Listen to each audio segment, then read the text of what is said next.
Good morning. I'm here this morning talking to Derek Nash and Noel McCalla from the Some Kind of Wonderful tour. They'll be performing the music of Stevie Wonder. It's coming to the Core Theatre Solihull on Saturday, 9th of October. So good morning, guys. How are you doing? Very good, thank you. Everything's good with us. Yes, thank you. Yeah, we're different parts of the country at the moment, so we're just having to meet up by Zoom. But yeah, it's going well. And it's an interesting time of year to take theatre shows out on the road and persuade people to come back and see us in theatres. We'll see anything in theatres. That's been the challenge. But once we get people in that place, it's really been kicking. So has it been good? I confer. Has it been good to be back on the road doing tours and that? Oh, it's so fantastic to be back playing. I mean, I think all musicians suffered during lockdown from not being able to do the core thing, their spirit. I mean, being a musician is a calling. We don't do it to be globally rich. You know, we'd all be investment bankers or something else. But when you're a musician, once it gets hold of you, it's just what you've got to do. And not to be able to do that has been really difficult. So for us to get back together, and all the shows that we've done since we've been allowed have been absolutely fantastic. What have you been doing over the 18 months or so where you haven't been able to do it? Well, recording this album. We're recording an album, really, which is up and running and now available. So, like, we have used the time well, I think. You know, various people have been doing other stuff like teaching online and looking after grandkids and all the sorts of regular things that you probably couldn't do as frequently while you were on the road, you know. So like just the sort of, people might say the mundane things, but for musicians, when like you're only spending just that short amount of time on stage doing what you really love to do, and you're thinking all the other times about the stuff you ought to be doing, you know, like slapping some paint up or doing. So those are the sorts of things that we've been sort of getting on with, really, just life itself. Yeah, I got involved with learning how to use Logic so I could mix this album. So I used this album actually as a project, and I've also been working alongside Noel on his solo album. So we've been working on that and I've been working on some library music, and then and I've been doing lots of walk and trying to keep healthy and fresh air and do lots of arrangements for this tour. One of the things with the Stevie Wonder show is that Stevie Wonder's catalogue is so huge. Whenever we go somewhere, someone will always ask for a song that we haven't done. So it's a really difficult thing to try and cover everything. And there are just too many songs. I think we could never cover the whole repertoire. But I'm slowly been expanding it. And as we've been, all our sound checks are actually full of rehearsals of different tunes that we're up to at the moment to try and expand the catalogue even further than we already have. Mm-hmm. So how long have you been doing the Some Kind of Wonderful tour? Well, we were talking about this. How long do you think it is, Noel, since those early gigs? 3 years now? I think it's more than 3 years. I think it's more, it's approaching 4 years. What happened is I met Noel 30 years ago, and he was working with an amazing band called Morrissey Mullen, and he was the singer, and it was iconic nights at the Half Moon in Putney. And I always dreamed that, you know, maybe I'd be able to do a couple of gigs with him. And then he disappeared around the world with Manfred Mann's Earth Band, and I got involved with my jazz career. So I was running Sax Appeal and Bacchante and Protect the Beat. We finally, our paths crossed all these years later. We just did a couple of gigs together. And I just heard Noel do one Stevie Wonder song. You did Mr. Know-It-All, or Mr. Know-It-All, let's say it right. Mr. Know-It-All. Mr. Know-It-All. And it was just, I heard you do this song. And I just, on the way home in the car, I just thought, he's so good at singing that stuff. It's not a replication. He's just such a fantastic soul singer and a gospel singer, that the real spirit of Stevie, because Stevie's an incredibly emotional singer, comes through. And so it took me a bit of time to persuade him to do a whole night of it, because the repertoire is so iconic. But once we got it together, I did all the arrangements. We got a really ace band together.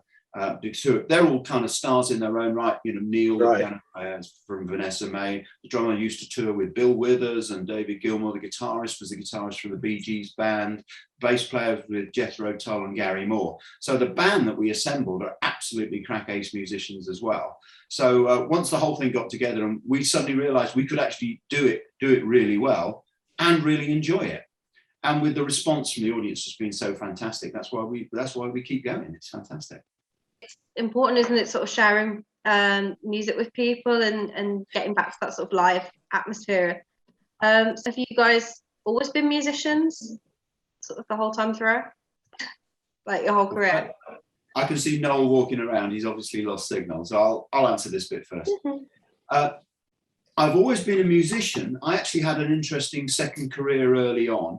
I mean, my father used to work up in Manchester for one of the Northern big bands, the BBC Northern Dance Orchestra. So I grew up around big band music. So my first love was kind of jazz and big band and swing and things like that. But I also got a degree in electroacoustics at Salford University. So I ended up as a BBC sound engineer. So I did that for quite a few years as a BBC sound engineer. All the time I was playing. I mean, my band Sax Appeal's been running for over 40 years. So all the time I was playing every weekend and always doing this. But it was really nice. Eventually, I just said, I don't want to do this anymore at the BBC. I want to see if I can do this absolutely full time. And that was probably 20 years ago now. So I've been full-time professional ever since then. And never regretted that move of moving back to full-time music. I mean, I'd always been full-time playing all the time anyway. I was notorious in the BBC. But Noel has definitely been a singer all his life. Noel, have you come back? Come and join us. Yeah, I'm there again, I think. Yes, I've moved into the house now because it's a poor signal out there. But yeah, same for me. I started mid-70s. You know, I brought up musically in show business, really in the Midlands. I was part of a show band doing all the working men's clubs, like in Coventry, Wolverhampton, Derby, you know, all around that sort of area. That's the Solihull's right up your street then. Absolutely. I've got a feel for what it's like, you know, in the northern almost regions. Your spiritual home, isn't it, coming back to Solihull? Well, it is in a sense. Yeah, I've got family up there in Birmingham as well, so they'll be sort of coming to make sure that the attendance is really good, and they'll be nudging. We've sort of prompted them to do as best they can to kick all their friends in, you know. But we love a bit of homegrown talent here. It's great. Yeah, I did that for not that many years, but then I moved to London and ended up with a band that got signed to Epic Records, a band called Moon, which were doing quite well. And then it just progressed through that. And then since that, I've been doing much the same as Derek, working for different artists in the capacity of either backing vocals or lead vocals. I worked with Mike Rutherford from Genesis and did an album of his called Small Creep Stay, which is a concept album. And I've just been doing the do, really, like many others, you know. So it's very rewarding. More the fact that I'm still doing it after nearly 50 years, you know, and people are still happy to come out and hear what we have to offer. Me individually and collectively as a band. And Stevie Wonder is the common denominator in all of this, because what he writes about, which is fantastic for one, his musicianship is absolutely superb. So the challenge of musicians to be able to reach into his mindset on his chord structures, and then do with it what they do individually with any piece of music. It just the whole thing just colors out, and you can't help but enjoy it because we do it so honestly. You know what? We're not doing it as a tribute band. You know, I don't come up dressed in beads and wear dark glasses and get led on by my wife or anything, you know. So it always, I think it always touches people because people can reminisce on where they were at particular points in time when they were listening to Stevie Wonder, whether they were courting or marriage or playing it for their first child being born, for those that have, you know. It's the whole aspect of Stevie Wonder just works, and we just try to present it in the best possible way. And for 3 years it's been working. I would not be doing this if it wasn't for the audiences that come along and have kind of given their approval of me singing Stevie Wonder. And so, you know, like I must be doing something right. We must be doing something right. And we just looked forward to doing it for as long as possible, really. There are so many Stevie Wonder hits, his back catalogue, all of his albums. There's so many to choose from. Do you have a favourite, either to listen to or perform? Oh, let me intervene on that. I think we should be asking you, what song would you like to hear? Because that's what we do. We just go around and so there's so much of it. So go on, you give me a tune and see if we do it. See, one of my favourites is like the obvious. I love Isn't She Lovely? Give us a key, Derek. Give us a key. Go on. Isn't she lovely? Isn't she wonderful? Something like that. There we go. Early in the morning. Early in the morning. Another?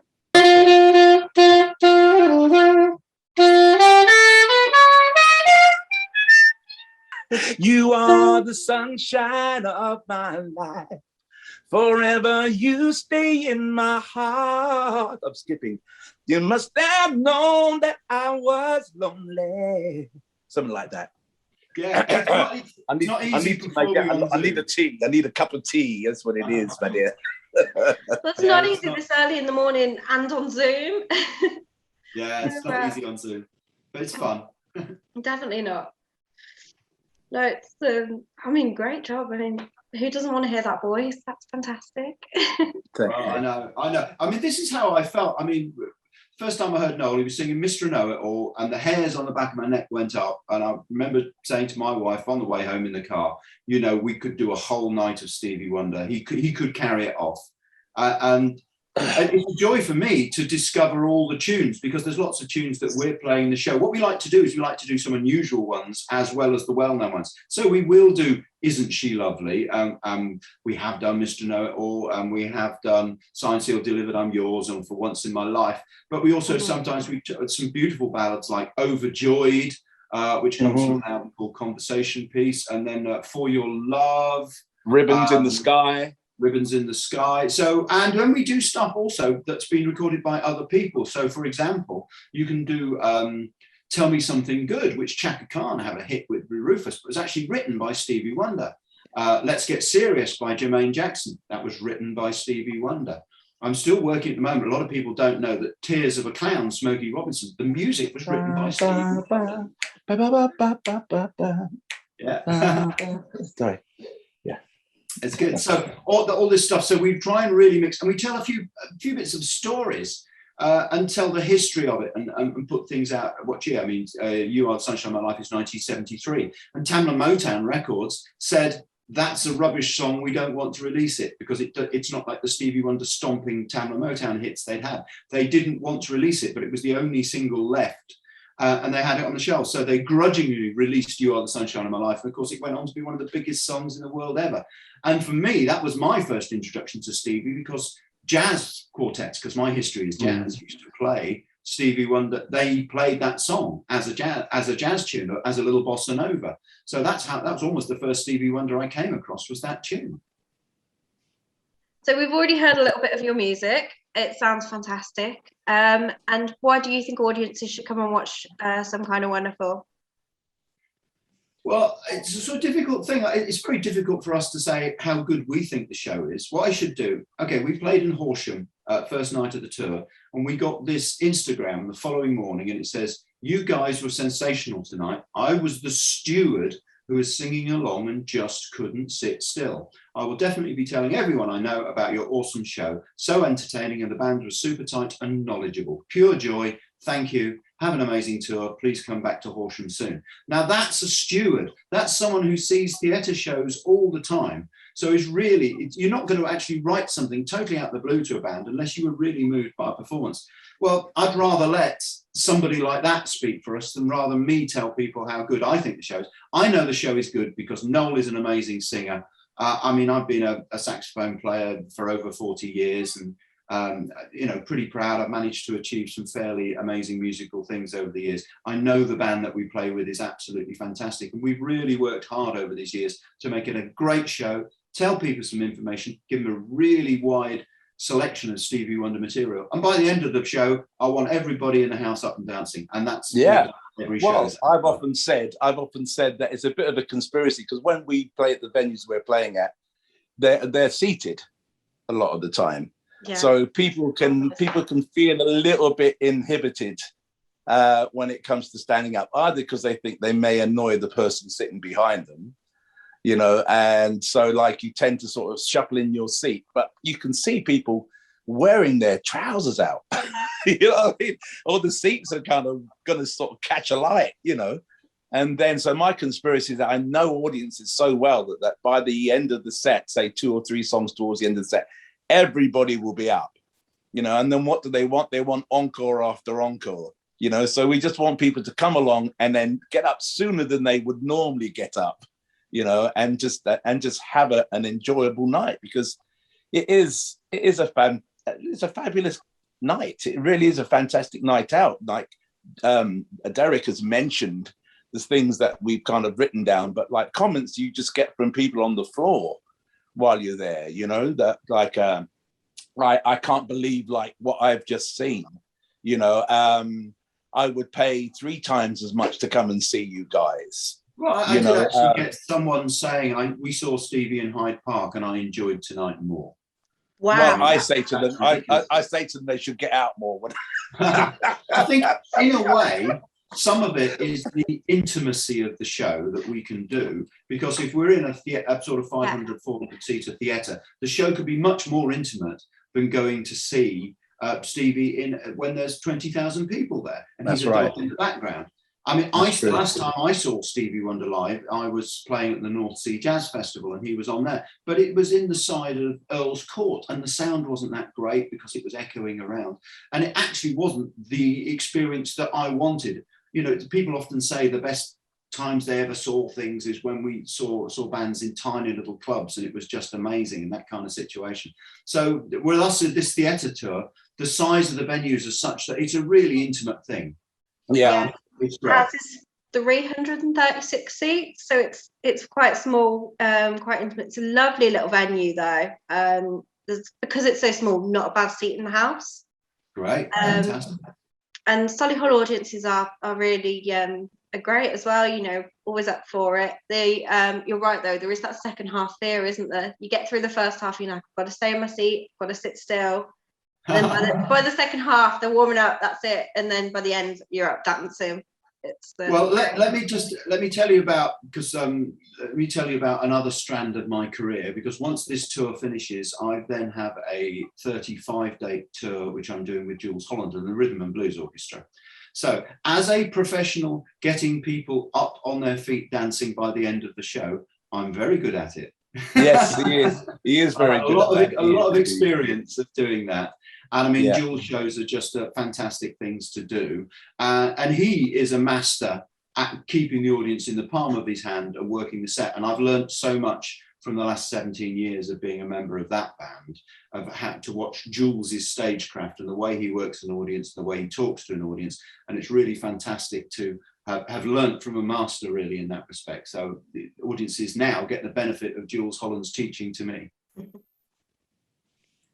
Sounds like a great show. I really can't wait to welcome you to the Core. I think it's going to be a really fantastic night, and hopefully we'll get loads of people in the audience for you. We need people to realise that we've got a fantastic album, we've got a fantastic band. Hopefully we've given you a little taste here on this interview of the music that we're going to play.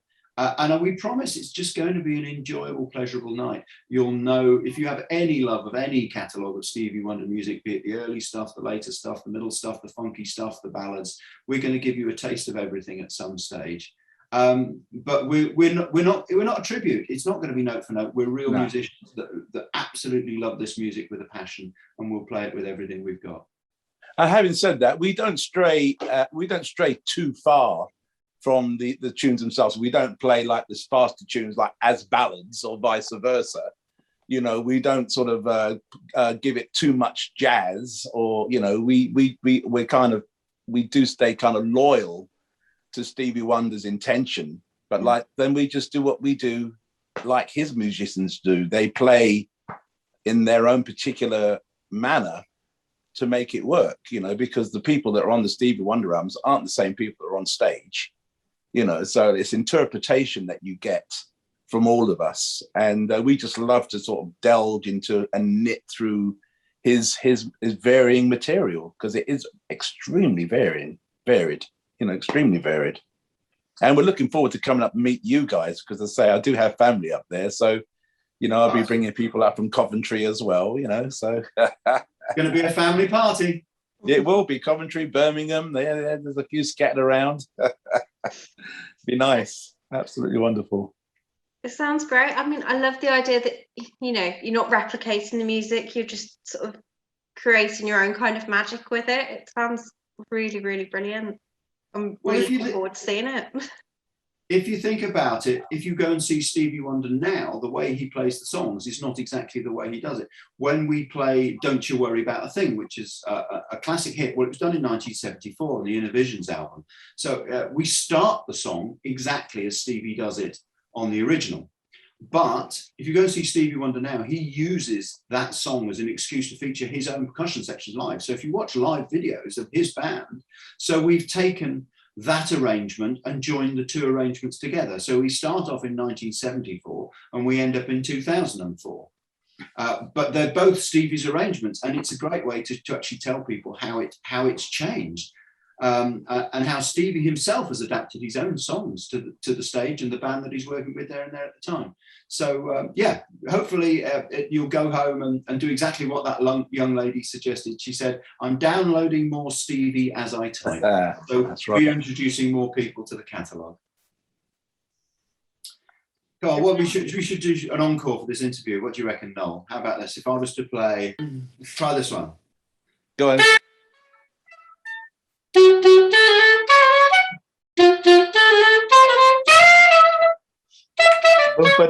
Bum. Music is a world within itself. It's a language we all understand, with an equal opportunity for all to sing along and clap their hands. That's what we'd like you to do, is sing along and clap your hands. Brilliant, thank you. Great. Done. Absolute pleasure. Thank you so much for that, guys. I'm sorry I lost my voice halfway through, but it's been so great talking to you. Well, I'm sure you can nip and tuck and chop out the bits. I'm good at that.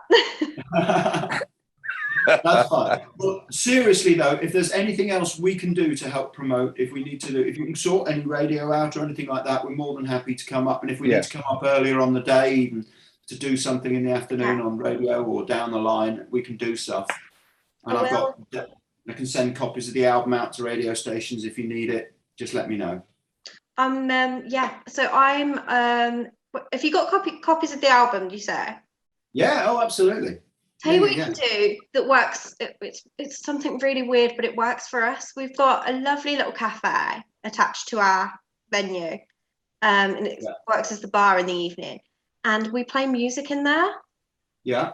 And quite often we have on tracks from people who've left albums behind that have been, or sometimes if people are coming, if they send us that and we put it on, we have like a bit of a now playing like board, and because people ask, who's this? Are they coming? So if you send us one of those, we'll put it on in the cafe, and I reckon people will love it. Great. Okay. What address should I send it to? Or do you want to why don't you email me? Yeah, I'll do that. I'll email you. Yeah. And also, I don't know, like it was suggested maybe that there could be a little quiz of some sort as well, and maybe a free album, or something to evoke people maybe to do a quiz of, just various little things that can work and may help. Yeah, a social media competition, definitely. But I'll get my press contacts. I'm not until Tuesday now, but I can have a look at my press contacts and I'll send them across to you. Okay. I know there's definitely there's a show on in the afternoons on BBC Radio WM, and we've had quite a few acts go on that, and that's quite good. That's quite well listened to. I think we know the breakfast presenter as well on that one too, so I'll message her. Great. Anything? Look, we're up for anything. All we actually care about is making this tour as successful as we can in this incredibly difficult time. That's all we're up for doing. We realise that capacity audience. I mean, when we started, we had a 31-day tour in 2020, and we're now doing about 15 shows in 2021. So it's just chaos. carnage, but we got to roll with it, because every show's having the same struggle. We're all fighting. Yeah, they are. And not the only business that's having trouble as well. So it's across the board in all walks of life, you know. It's just that, you know, we are supposed, being musicians, we kind of can help to alleviate and to lift people out of things. Because I've noticed on some of the concerts, you can feel people being lifted. It's not purely just the music.